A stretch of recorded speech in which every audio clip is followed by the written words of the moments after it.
기뻐하라라는 말씀으로 함께 말씀을 나누기를 원합니다. 오늘 우리가 읽은 빌립보서 3장 처음 시작이 이렇게 시작합니다. 끝으로라는 말은 쉽게 마지막으로 결론적으로 말하자면 이라는 뜻입니다. 제가 담당하고 있는 주니어 학생들이 끝으로 이제 결론적으로 하면 그때부터 이제 몸이 비비 꼬아지기 시작합니다.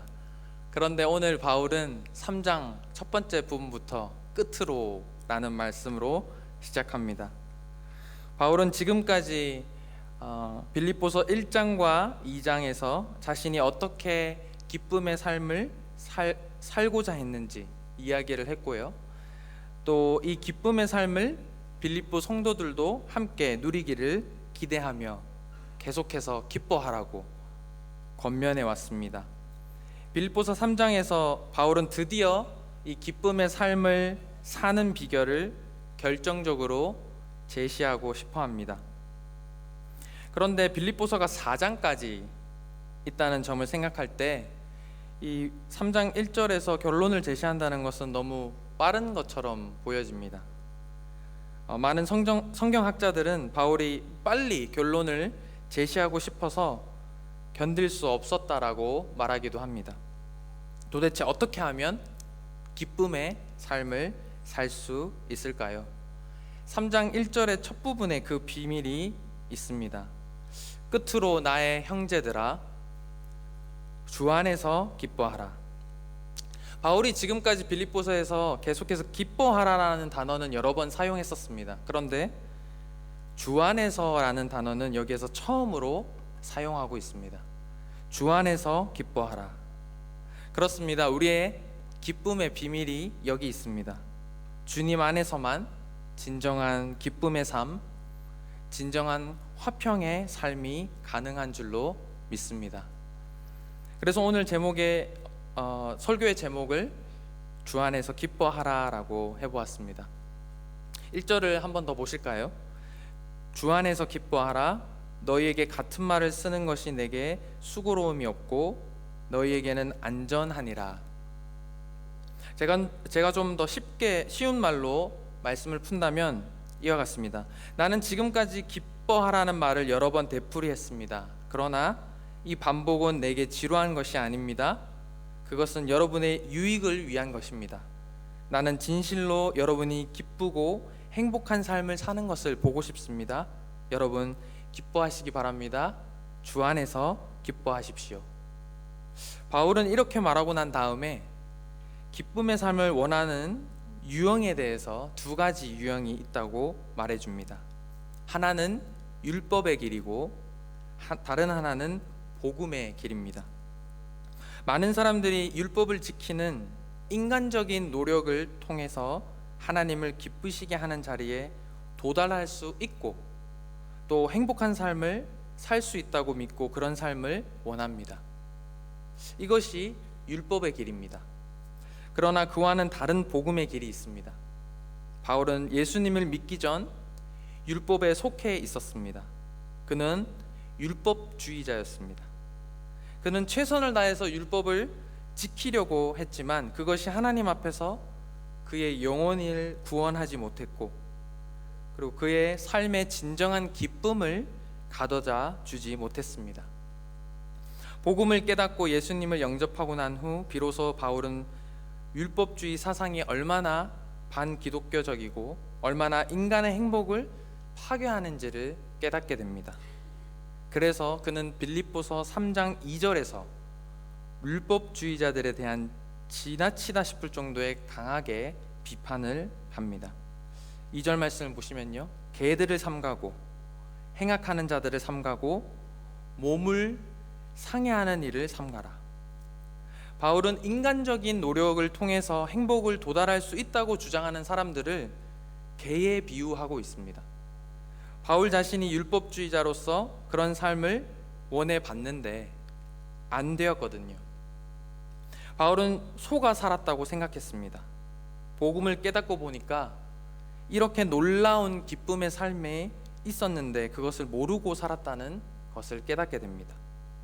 그래서 바울은 본문에서 우리가 주 안에서 기뻐하는 것이 무엇인지를 설명합니다. 먼저 부정적인 길을 두 가지 제시하고요, 마지막으로 우리가 진정 주 안에서 기뻐할 수 있는 긍정적인 길 그 하나를 제시합니다. 첫 번째로, 우리 안에 주 안에서 기쁨은 좋은 조건 때문이 아닙니다. 일반적으로 사람들은 좋은 부모를 만나고 좋은 환경을 만나면 행복은 결정된 것이나 마찬가지라고 생각하는 경향이 있습니다. 물론 좋은 환경에서 좋은 부모를 만난다는 것은 복이겠지요.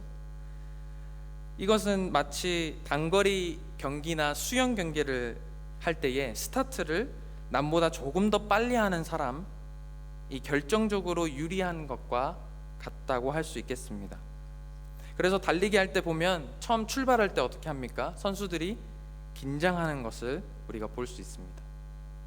그러나 먼저 출발한 사람이 반드시 1등으로 골이 나는 것이 아닙니다. 우리를 감동시키는 것은 늦게 출발했던 사람이 앞 사람을 따라잡고 결국 마지막 순간에 그를 제치고 역전의 드라마를 연출할 때입니다. 처음 출발한 사람이 나중되기도 하고요, 나중에 출발한 사람이 1등으로 들어오기도 합니다. 처음 출발했던 사람이 나중에 처지는 모습을 보면 정말 안타까운 일입니다. 바울은 좋은 삶의 조건에서 출발했던 사람이었습니다. 바울은 과거의 이력을 3절 이하로 회고를 하는데요, 3절과 4절에 이렇게 얘기합니다. 하나님의 성령으로 봉사하며 그리스도 예수로 자랑하고 육체를 신뢰하지 아니하는 우리가 곧 할례파라. 그러나 나도 육체를 신뢰할 만하니 만일 누구든지 다른 이가 육체를 신뢰할 것이 있는 줄로 생각하면 나는 더욱 그러하니라. 바울도 인간적으로 말하면 자랑할 수 있는 조건이 많다는 얘기입니다. 바울은 어떤 조건으로 인생을 출발했을까요? 5절을 보면 다음과 같습니다. 나는 8일 만에 할례를 받고. 할례란 하나님의 백성이 되는 언약의 표시였습니다. 지금의 유아 세례를 받는 것과 마찬가지죠. 바울은 태어난 지 8일 만에 하나님의 백성이라는 도장을 받았던 사람입니다. 빌립보 교인들 가운데는 어른이 돼서야만 할례를 받고 하나님의 백성이 된 사람들이 종종 있었을 것입니다. 그러나 바울은 태어난 지 8일 만에 할례를 받았다고 말합니다. 종종 우리가 전도를 하다 보면 이런 얘기를 또 듣게 되지요. 예수님 믿으세요? 하는 질문에 유아 세례도 받았고요, 저는 3대째 예수님을 믿고 있는 집안에서 태어났어요 라고 대답하는 사람들을 우리가 만날 때도 있습니다. 그런데 중요한 것은 지금은 어떠냐는 것입니다. 바울은 난 지 8일 만에 할례를 받고 출발한 사람이었을 뿐만 아니라 자신을 이스라엘의 족속이요 베냐민의 지파라고 소개합니다. 바울은 이스라엘 족속입니다. 다시 말하면 아브라함과 이삭과 야곱의 직계 후손입니다. 또한 이스라엘 12지파 가운데서 가장 명문 지파인 베냐민 지파 출신입니다. 바울이 바울 되기 전에 이름이 사울이었는데요, 이스라엘의 첫 번째 왕이었던 사울도 이 베냐민 지파 출신이었습니다. 바울의 유명한 용사와 많은 무사들을 배출했던 이 귀족적인 엘리트 지파인 베냐민 지파 출신이었습니다. 그는 이런 당당한 이력을 가지고 인생을 출발했지요. 또한 바울은 히브리인 중에 히브리인이요라고 자신을 소개합니다. 바울은 순수한 히브리 형통을 가지고 태어났습니다. 그는 어려서부터 헬라어를 말할 수가 있었고요, 히브리 사람이 사용하는 아람어도 잘 사용했습니다. 그는 이런 좋은 조건 속에서 삶을 시작했습니다. 그럼에도 불구하고 바울이 다메섹이라는 길을 가기 전까지 그는 행복한 사람이 아니었습니다. 이 좋은 출발, 좋은 출생의 조건이 그에게 행복한 삶이나 기쁨의 삶을 제공해 주지는 못했습니다. 우리 중에 어떤 사람을 보면 한평생 조건 타령만 하다가 인생을 끝내는 사람도 있습니다. 내가 부모만 조금 잘 만났더라면, 내가 조금 더 나은 환경에서 태어났어도 어떻게 한번 해보겠는데 하면서 평생 조건 탓만 하다가 죽음을 맞이합니다. 열악한 환경에서 태어나는 사람들이 반드시 인생에서 실패하는 자가 되는 것은 아닙니다. 오히려 이런 환경에서 역전의 스릴과 또 감동을 연출하는 인생의 사례들은 우리 주변에서 얼마든지 보게 됩니다. 1858년 뉴욕의 어느 작은 가정에서 한 아이가 태어났습니다. 그는 어려서 앓은 소아마비로 다리를 절었습니다. 시력도 극도로 나빠졌고 천식을 앓아서 호흡곤란 때문에 앞에 있는 촛불조차도 끌 수가 없었습니다.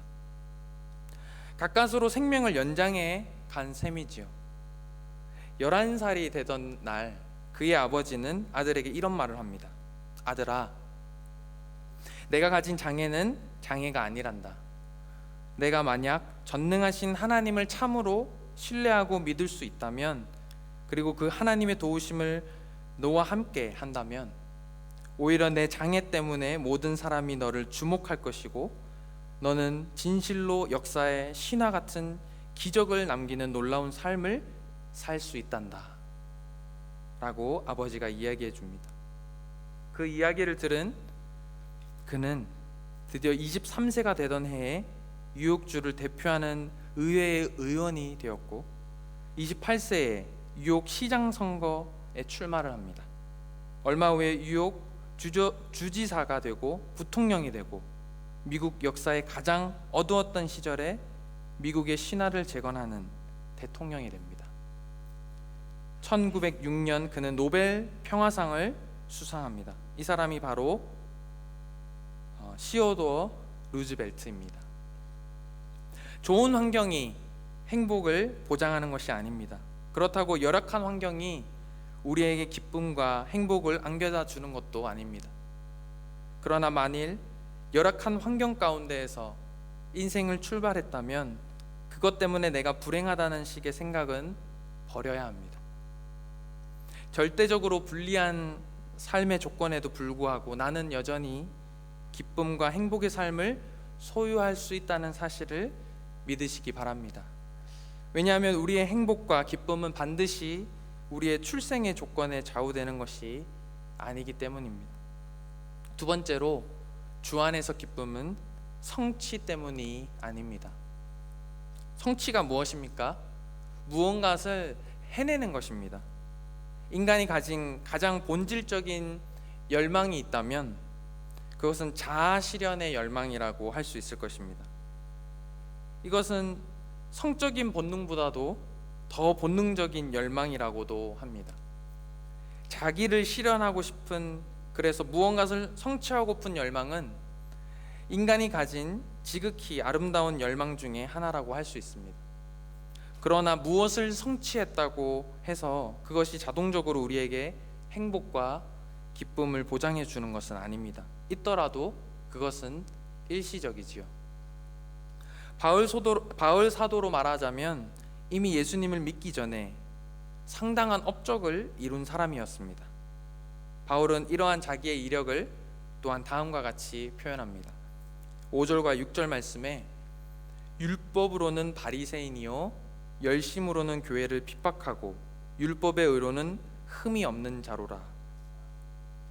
지금 바울 사도는 자신의 종교적인 성취와 또 사회적, 도덕적 성취에 대해서 말하고 있는 것입니다. 먼저 율법으로는 바리새인이요. 우리는 바리새인을 위선자라는 식으로 이해를 합니다만 예수님 당시에 바리새인들은 사회적으로 굉장히 존경을 받는 사람들이었습니다. 그들은 거룩한 율법을 날마다 읽고 그대로 지키면서 살고자 했던 사람들이었습니다.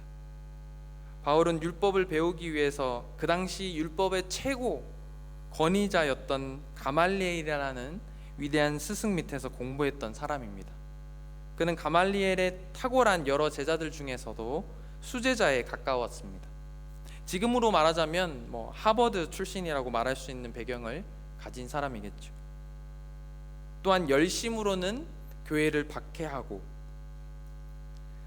바울은 오직 한 분 여호와 하나님을 믿고 있었습니다. 그런데 어느 날 하나님 외에 예수라는 사람을 믿는 사람들이 있다는 소문을 듣게 됩니다. 저들은 그대로 둘 수 없다라고 판단한 바울은 자기가 믿고 있는 한 하나님에 대한 충성을 다하기 위해서 그리스도인들을 죽이려고 열심히 달려갑니다. 사도행전 9장 1절 이하를 보면 바울은 대제사장들에게 가서 그리스도인들을 처벌할 수 있는 공적인 권세를 부여받습니다. 또 사도행전 26장을 보면 그가 그리스도인들을 죽일지 말지를 투표까지 하게 되는 것을 보게 됩니다. 투표는 아무나 하는 것이 아니고 지위가 상당히 높은 사람만 할 수 있습니다. 그는 세력을 가지고 있었습니다. 그러나 그 권세가 그를 행복하게 하지는 못했습니다. 오늘날 시대에도 과거 권력을 휘두르던 사람들도 추락해가는 것을 볼 때 권력이 반드시 인간에게 행복을 보장해 주는 것이 아님이 여실히 증명됩니다. 그럼에도 불구하고 많은 사람들이 아직도 이 권력이 인생의 행복을 보장해 주는 양 그 자리를 얻기 위해서 땀 흘려 일하고 있습니다. 일 자체는 아름다운 것이지요. 근데 참다운 목표가 없는 일은 허무한 것입니다. 세상에서 가장 불쌍한 사람이 있다면 죽어라고 일하다가 죽어버리는 사람일 것입니다. 무엇을 위한 것인지도 모른 채 일하는 사람, 이 얼마나 허무한 인생입니까? 바울은 권력을 쥐고 있었지만 권력으로 행복할 수 없었던 사람입니다. 바울은 권세를 갖고 공무를 집행하는 과정에서도 상당한 보수를 지급받았을 것입니다.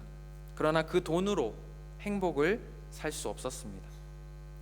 바울에게 사회적 성취가 있었지만 그것으로 행복하지는 못했습니다. 또한 그에게는 도덕적인 성취도 있었습니다. 바울은 이렇게 또 얘기하지요. 율법의 의로는 흠이 없는 자로라. 이것은 굉장한 고백이라고 할 수 있습니다. 우리 가운데 율법의 의로는 흠이 없다라고 얘기할 수 있는 사람이 있겠습니까? 상당한 도덕적인 수준에 도달하지 않고서는 어떻게 이런 고백을 할 수가 있겠습니까? 근데 율법의 의로 말하자면 도무지 흠이 없다니 얼마나 대단한 고백입니까? 그렇습니다. 바울은 성공한 사람, 성취한 사람이었습니다. 그러나 그는 여전히 행복한 사람은 아니었습니다. 그의 혈관에는 그리스도인들을 죽이기 위한 뜨거운 살인의 피가 흐르고 있었고 그는 진정한 의미의 행복한 사람이 아니었던 것입니다. 성공이 행복이 아니기 때문입니다. 지금 현재 살아가는 사람들이 강력하게 또 섬기는 우상 중에 하나가 있다면 아무래도 성공이라는 이름의 우상이 아닐까 싶습니다. 자신을 위한 성공. 그것은 결코 선하고 아름다운 것으로 이어지지 않습니다. 솔로몬의 일생을 추적해 보면 그가 성공의 정상에 도달했을 때 그는 몰락을 시작하고 말았습니다. 성공하기 전에 솔로몬은 훨씬 더 아름다운 모습이었습니다. 그러나 하나님이 기뻐하시는 성취라면, 다시 말해 나의 성취가 아니라 정말 이웃에게 유익을 주는 것이라면, 될 수 있다면 그것은 진정한 의미의 성공일 수 있을 것입니다. 세 번째로 바울은 주 안에서 기쁨은 예수님 때문입니다 라고 우리에게 가르쳐 줍니다. 우리가 정말 진정으로 기뻐할 수 있는 이유는 바울이 7절 이하에 우리에게 제시해 줍니다. 7절과 8절 말씀입니다. 그러나 무엇이든지 내게 유익하던 것을 내가 그리스도를 위하여 다 해로 여길 뿐더러 또한 모든 것을 해로 여김은 내 주 그리스도 예수를 아는 지식이 가장 고상하기 때문이라. 내가 그를 위하여 모든 것을 잃어버리고 배설물로 여김은 그리스도를 얻고. 이는 바울의 체험적인 고백이지요. 바울이 그리스도를 죽이기 위해서 다메섹 도상으로 갔을 때에 갑자기 강력한 빛과 함께 한 목소리가 들려옵니다. 사울아, 사울아, 내가 어찌하여 나를 박해하느냐? 대답하되 주여 누구시니까? 이르시되 나는 내가 박해하는 예수라. 이와 같은 바울과 예수님의 만남, 그 순간 바울의 인생이 뒤덮여지는 혁명적인 사건이 일어났습니다. 그를 사로잡아 그를 용서하시고 용납하시고 그에게 새로운 삶의 가능성을 열어주신 그분을 향해서 바울이 엎드려서 주님이라고 고백하는 순간, 지금까지 그가 붙들고 있던 가치관이 송두리째 무너져 내리고 맙니다. 그는 자신이 지금까지 자랑스러워했던 모든 것을 향해서 쓰레기와 같다고 선언합니다. 출세하기 위해서, 명예를 얻기 위해서, 권력을 얻기 위해서 달려왔던 바울이 하는 고백입니다. 내가 이룩해 냈던 모든 업적에도 불구하고 만약 그것이 그리스도를 얻는 일에 방해가 된다면, 내가 그리스도 안에서 더욱 하나님이 기뻐하시는 사람으로 발견되고 성숙되는 과정에 방해가 된다면, 나는 이 모든 것을 차라리 해로운 것으로 배설물로 여길 것입니다. 왜냐하면 권력이나 돈이 그에게 진정한 기쁨과 행복을 주지 못했기 때문입니다. 바울이 예수님 앞에 쓰러지는 순간 그분은 그의 죄를 용서하셨습니다. 뿐만 아니라 하나님은 그를 향해서 의롭다고 선언해 주십니다. 자신을 하나님의 자녀라고 선포해 주시고 또 복음의 영광을 위한 증인으로 삼아 주시고 또 하늘문을 열고 영원한 생명을 주시고 이 땅에서의 진정한 삶의 의미를 깨닫도록 허락해 주신 예수 그리스도, 그분이야말로 바울의 인생에서 새로운 기쁨과 행복의 진정한 이유가 될 수 있었습니다. 유감스럽게도 오늘을 살아가고 있는 많은 사람들이 아직도 예수님 속에서 기쁨을 발견하기보다는 바울이 쓰레기처럼 버렸던 것을 의지하고 있다는 사실입니다. 출세하고 돈만 벌면 행복할 수 있는 것처럼 생각하는 이 못된 자존심, 이 자존심의 근거에서 하나님을 알려고 하니까 하나님을 알 수가 없는 것입니다. 신앙생활에 가장 커다란 방해가 된다는 것이 무엇이라고 생각하십니까? 저는 하나님을 떠난 자존심이라고 생각합니다. 저도 이 자존심 때문에 손해를 본 일이 있는데요. 한 번은 아내와 이제 결혼을 하기 전에 이제 연애를 할 때의 이야기입니다. 차를 타고 어디론가 가고 있었는데요. 제가 뉴질랜드에서 오래 있었지만 운전을 경험한 적이 없어가지고 이제 미리 어디로 가야 될지 내비를 보았습니다. 근데 가다가 길을 헷갈린 겁니다. 이제 그러면 당황해하는 저를 어떻게 그렇게 잘 아는지 이제 아내가 묻습니다. 진짜 확실히 그 길 아냐고. 그때 내비로 봤으니까 당연히 안다고 얘기를 합니다. 그런데 모르지요. 근데 옆에 내비를 틀어줄지 물어봐도 끝까지 제 자존심을 때문에 내비 없이 갈 수 있다고 말했던 적이 있습니다. 결국에는 내비를 틀고 저희의 목적지에 도달했는데요. 겸손하게 물어보면 되는 것을 쓸데없는 자존심 때문에 묻지 못했습니다. 예수님을 믿는 일에 가장 커다란 방해가 되는 것은 나 자신입니다. 내가 붙들고 있는 나 자신, 나의 잘못된 자존심이 신앙생활에 얼마나 큰 장애가 되는지 모릅니다. 바울은 한순간 자신이 그동안 붙들어 왔던 모든 것이 허상에 불과하다는 사실을 깨달았습니다. 나는 이제 모든 것을 쓰레기처럼 여길 수 있다. 그리스도 안에서 발견된 새로운 삶을 위해서 나는 이 모든 것을 포기한다. 왜냐하면 이제는 그리스도 예수 그분을 아는 지식이 가장 고상하기 때문입니다. 아무것도 주님보다 더 귀한 것은 없었습니다. 1931년 미국의 보험회사에서 세일즈맨으로 일하던 한 사람이 라디오 공개 방송에서 노래를 할 수 있는 기회를 얻었습니다. 노래가 끝나자 장내는 조용해졌습니다. 왜냐하면 그 사람이 들려준 저음의 바리톤이 전 국민, 미국 국민의 마음을 매료시켰기 때문입니다. 그는 갑자기 유명 스타가 되었죠. 방송 계약 제의가 들어오고 출세와 돈이 보장된 스타의 길을 걸어가게 됩니다. 그럼에도 불구하고 이 사람의 마음에 갑자기 두려움이 밀려듭니다. 그는 머리를 숙여 조용히 기도합니다. 똑같은 때에 그의 어머니가 그를 위해서 기도합니다. 아들의 출세 길이 눈앞에 보였지만 기도하는 어머니 마음에 기쁨이 없었습니다. 그의 어머니는 사랑하는 아들이 앉은 책상 위에 조그마한 쪽지 한 종이를 올려다 놓습니다. 아들이 보니까 그것이 어머니가 자주 애송하시던 밀러라는 부인이 쓴 시였습니다. 그 시의 가사를 읽다가 갑자기 이 청년의 뜨거운 눈물을 흘리기 시작합니다. 마음속에서 멜로디가 솟아오릅니다. 주 예수보다 더 귀한 것 없네. 이 세상 부귀와 바꿀 수 없네. 영죽을 내 대신 돌아가신 그 놀라운 사랑 잊지 못해. 세상 즐거움 다 버리고 세상 자랑 다 버렸네. 주 예수보다 더 귀한 것은 없네. 예수 밖에는 없네. 빌레그레암 목사님과 평생을 동역하신 조지 베버리 쉐아라는 복음성가 가수의 간증입니다.